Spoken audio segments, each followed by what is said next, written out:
Hey friends, so a couple years ago God put the song "When I Move, You Move Just Like That" on my heart. And no, it was not meant in the way that the song was written, for sure. But he just used it to speak to me like, get ready, one.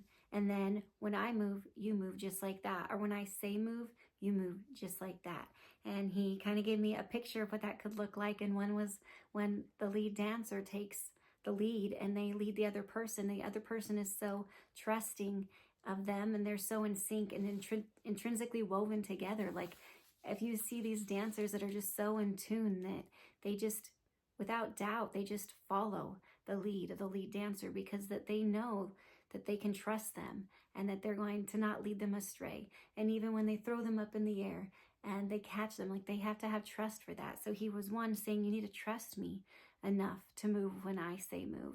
And then even when you can't see me, are you going to still trust? And he had shown me through the spy movie I was watching that this person had this little device in their ear, and there was someone that was able to have all of the cameras and the maps and all these things for building schematics and the map of the town. And so they were telling him, like, go this way. And the person with the little device in their ear was just blindly trusting them. Okay, you know better. You have more knowledge than I do, so I'm going to trust you.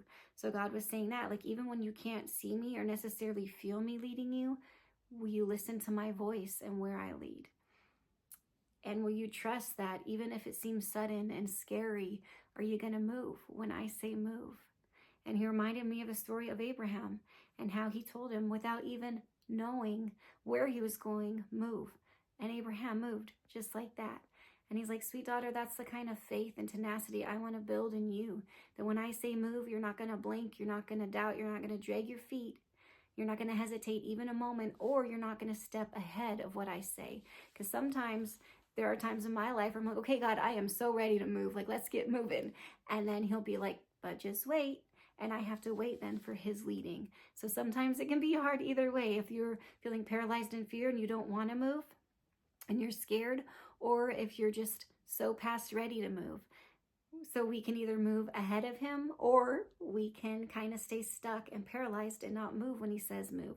Either one can be a detriment to not only our future and the plans he has for us, but for others that he has attached to us. And it doesn't mean that he doesn't have mercy and grace and that he makes all things new and he does weave everything together for our good, but it can delay things that he has for us and for others. So I pray that whatever that looks like, that you will have the strength and the tenacity to move when he says move, and not a moment before and not a moment after. I love you, friends. Have a fabulous day, and I'll talk to y'all later.